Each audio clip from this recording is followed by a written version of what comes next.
నమస్తే అన్న, ఏం పేరు? శక్తి శక్తి. ఎక్కడి నుంచి? తమిళనాడు నుంచి. ఇక్కడ తమిళనాడు నుంచి ఇక్కడికి వచ్చి ఏం చేస్తున్నారండి? ఇక్కడ వచ్చి హోటల్లో పనిచేసిన. హోటల్లో సో ఇక్కడ రాజకీయాలు ఏమైనా తెలుసా?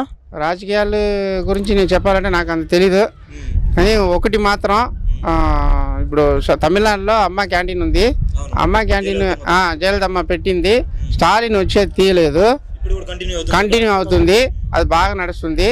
అక్కడ రూపాయి ఇడ్లీ ఇవి కష్టపడే వాళ్ళు ఏదైనా ఒకటి తినవచ్చు. కానీ ఇక్కడ అది ఉంది.